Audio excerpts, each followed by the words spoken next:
මේ මං විතරක් තනියම නිස්කලංකව පටන් ගත්තු තව දවසක ආරම්භය. හස්බන්ඩ් එක්ක ගෙවෙන දවස් වගේම මේ අද වගේ දවසුත් මං ගෙවන්නේ හරිම කැමැත්තෙන්.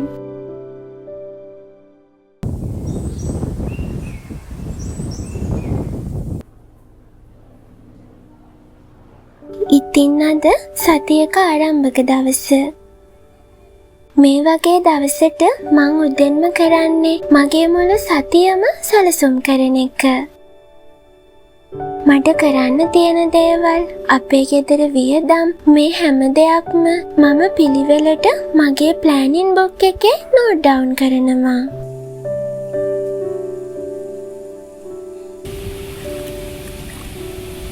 ඔන්න ඉතින් ඒ වැඩේ ඉවර කරලා මං ආවා නාන්න.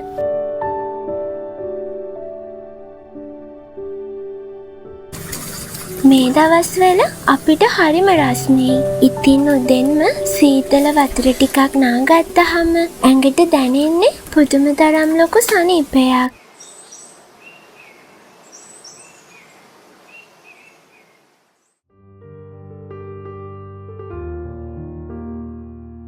ඔන්න ඉතින් මං නාගෙන ආවා.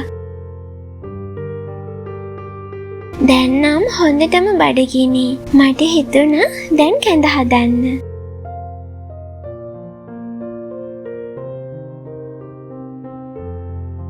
සීතල වතුර නාලා කැඳ බොන එක ඒ තරම් හොඳ නැති වුණත් මේ දවස්වල අපිට තියෙන රස්නේ නිසා එහෙම බිව්වට කමක් නැති වෙයි කියලා මං හිතුවා.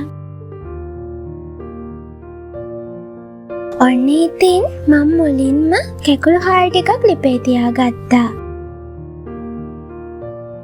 ඊටත් පස්සේ ඔන්න මම බ්ලෙන්ඩර් කරපු කොළ යොෂ ටිකක් දාලා හොඳට පොල් කිරිත් දාලා ටික වෙලාවක් හැඳිගාගත්තා. ඉතින් විනාඩි 10කට විතර පස්සේ මගේ කැඳ එක හොඳට හැදිලා තිබුණා. දැන් මම උණු උණුවෙන්ම කැඳ වීදුරුවක් බොන්නයි මේ හදන්නේ.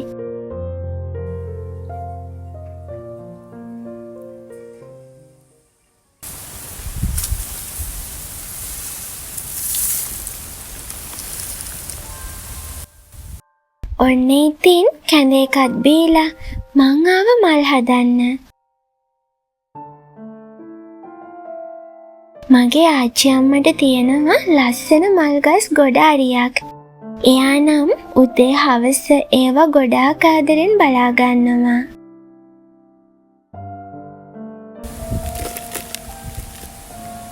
ඒ මල් දැකලා මටත් හිතුණා මගේ ගෙදර මල් හදන්න.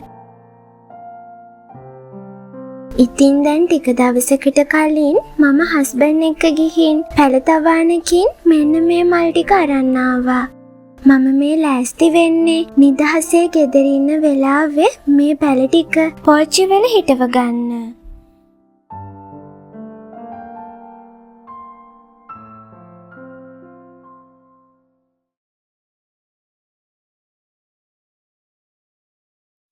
ඔන්න ඉතින් දැන් මං මල් හදලා ඉවරයි. පස් දූවිලි ගෑවුන ඇඳුම අයින් කරලා මූණ සෝදගෙන ආයෙමත් අලුත් පිරිසිදු ඇඳුමක් ඇඳගෙන මං කුස්සියට ආවා අලිපේර එකක් හදාගන්න.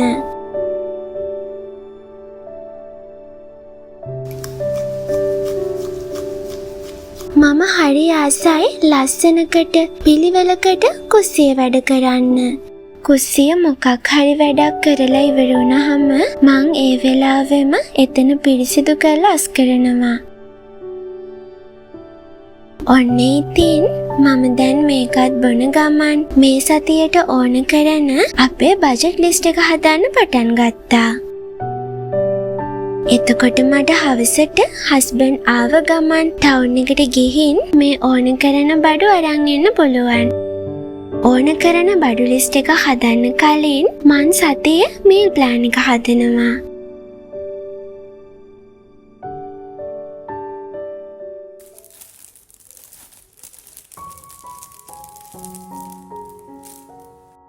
ඉතින් ඒ වැඩේ ඉවර කරලා ඔන්න මං කුස්සියට ආවා.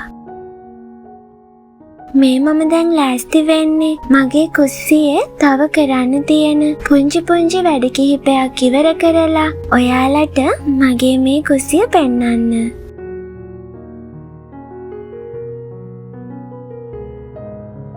ගොඩක් අක්කලා නංගිලා ඒ වගේම නැන්දල කිහිප දෙනෙකුත් මගෙන් අහලා තිබුණා මේ කුස්සිය හදන්න මට කොච්චරක් වියදම ගියාද කියලා.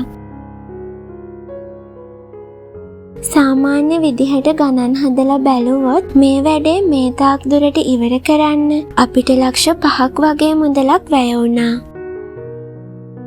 තවම පැන්ට්‍රි කබඩ් එහෙම මගේ කුස්සිය හදලා නැහැ. ඒ වැඩත් ඉවර වෙන්න තව රුපියල් ලක්ෂයක් වගේ මුදලක් යයි කියලත් මම හිතනවා.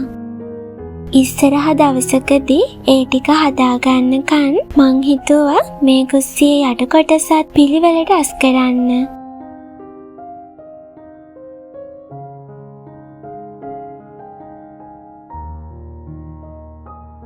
මේ මම දැන් හැදුවේ අලලුණු එහෙම දාන රැක් එකක්.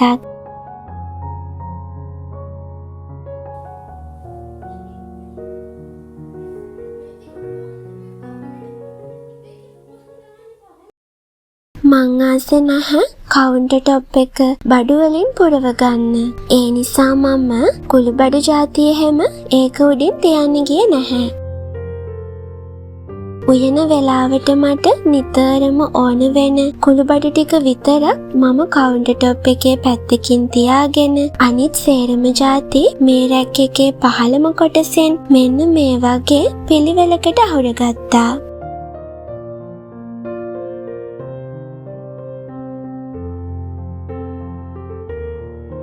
ඔන්න ඊට පස්සේ මම මේ වගේ පුංචි සුකුරුත්තන් දේවල් ටිකකුත් තනින් තියාගෙන මගේ කුස්සිය තවත් ලස්සන කරා.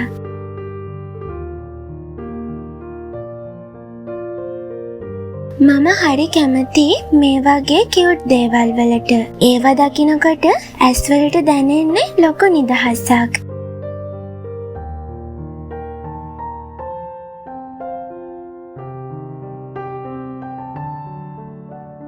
ඉතින් ඊට පස්සේ ටිකක් දවල් වෙද්දි මගේ හස්බන්ඩ් ගෙදර ආවා.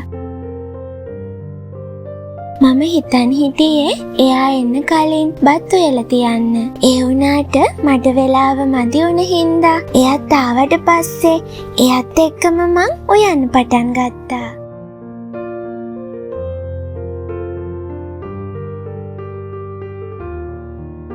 මම හිතන් ඉන්නේ අද දවල්ට වැව්මාළු යන්න.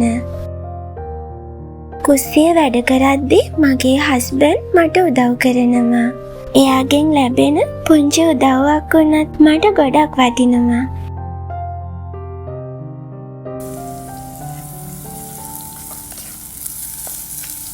ලුණු සුදු ලුණු කොච්චි මිරිස් ඔක්කොම කපලා මම මාළු එක උයන්න ලෑස්ති වුණා.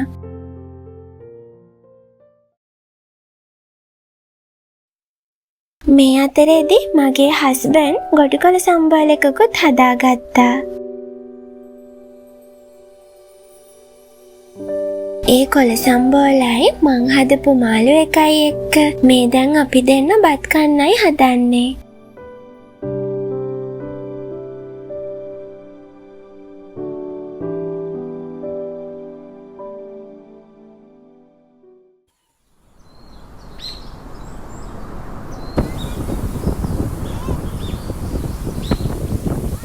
බත් එහෙම කාලා ටිකක් හවස් වෙලා අපි දෙන්න ටවුන් එකට ගියා. ගෙදරට ඕන කරන බඩු අරගන්න. බඩු ටිකත් අරගෙන ගෙදර යන්න කලින් අපි ආව වැව ගාවට.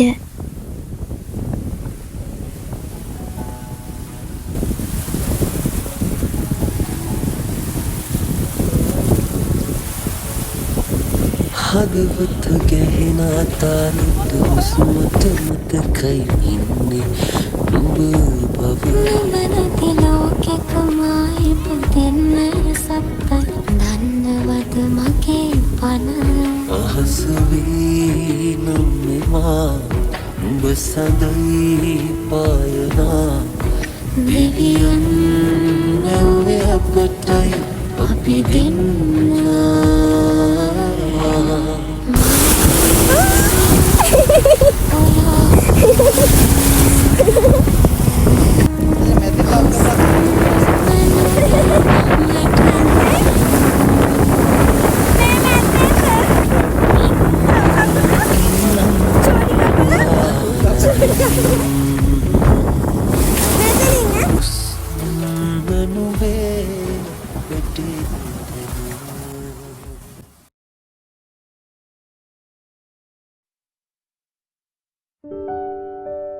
මේ ගෙවුණු සතිය හරියට රේස් එකක් වගේ.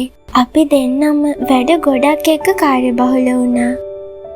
ඉතින් අද ජූලි 11 සතිය ඉවර වෙන්නත් ලං වෙලා.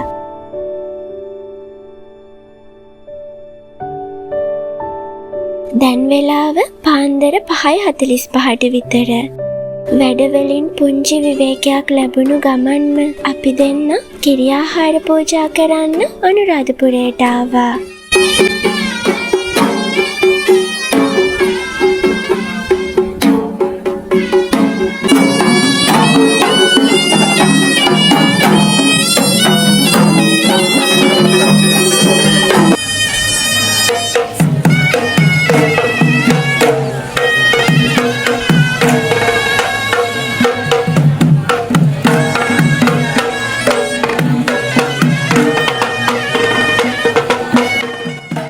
මගේ හස්බන්ඩ් ටිකක් වැඩිපුර සල්ලි හොයාගන්න පුළුවන් අපිටම කියලා අපේම කියලා පුංචි ව්‍යාපාරයක් පටන් ගත්තා.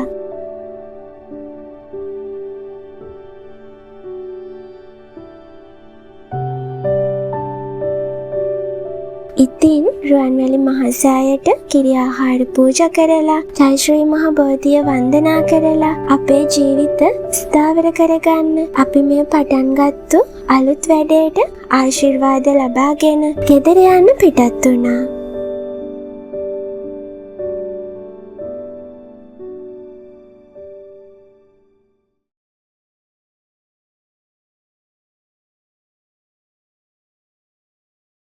ඔන්න ඉතින් අපි දෙන්න ගෙදර ආවා. මං ආපු ගමන්ම හොඳට නාගත්තා. නාගෙන මහන්සි යන්නත් එක්ක චුට්ටක් ගේ ඉස්සරහා හුලං වැඩි වාඩි වෙලා හිටියා.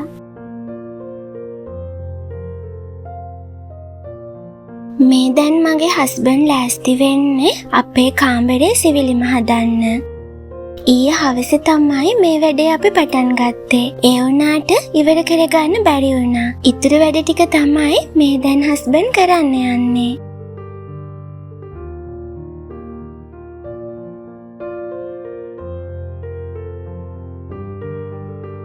මගේ ගෙදර දවසින් දවස ටිකෙන් ටික ලස්සන කරගන්න මං ගොඩාක් ආසයි. ඒ වෙනුවෙන් මං ගොඩක් උනන්දු වෙනවා. මගේ උනන්දුවට හස්බන්ඩ්ගෙන් ලැබෙන සහයෝගය, එයාගේ මහන්සිය එකතු වුණාම ඒ වැඩේ ඉතින් හරිම ලස්සනට ඉවර කරගන්න අපි දෙන්නටම පුළුවන්.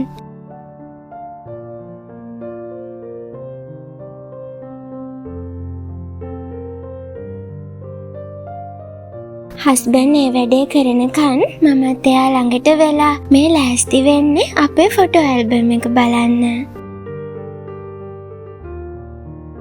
අද මම මේක බලන්නේ ගොඩක් දවසකට පස්සේ. ඉතින් මට හිතෙනවා කාලය හරි ඉක්මනට ගෙවෙනවා කියලා. ටිකෙන් ටික අපේ වයසත් යන්න පටන් අරන් ඒ වයසත් එක්කම ජීවිතේට වගකීමුත් එකතු වෙනවා. ඉස්සරහ අවුරුදුවලදී අපි දෙමව්පියෝ වෙලා අපේ පවුල තව ගොඩක් ලොකු වෙයි. ඉතින් ඒ කාලය වෙනකොට මේ සතියේ මේ අපි පටන් ගත්ත අලුත් ව්‍යාපාරය සාර්ථක වෙලා අපිටම කියලා ස්ථාවර ආදායමක් හදාගන්න පුළුවන් වුණොත් මට නම් හොඳටම ඇති.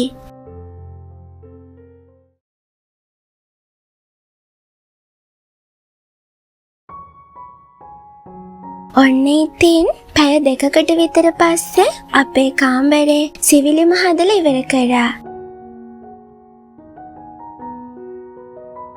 හස්බන්ඩ් ඒ වැඩේ කරන අතරේ මං දවල්ට බත් උයා ගත්තා. දවල්ට මම අද චිකන් උයලා මුරුංග හදලා සලාදයකුත් හදාගත්තා.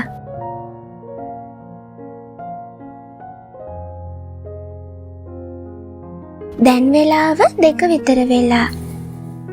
ඉතින් ඉක්මනටම අපි දෙන්න බත් කෑවා.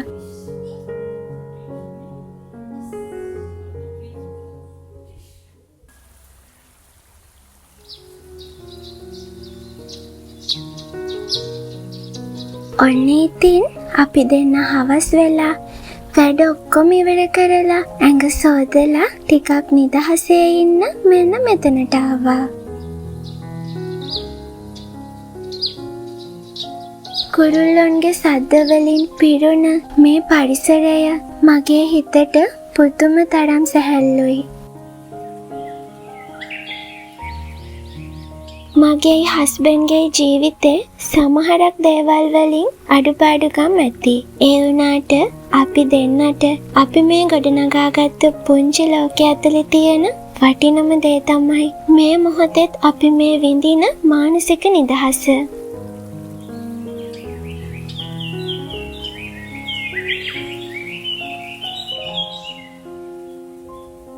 අපි දෙන්නගේ සතියක දවස් කිහිපයක් ගත වුණේ ඉතින් ඔහොමයි. එහෙනම් අදට මම ගිහින් එන්නම්. ආයෙම දවසක ඉක්මනින් එනකන් ඔයාලා හැමෝම පරිස්සමින් සතුටින් hina වෙලා ඉන්න ළමයෝ.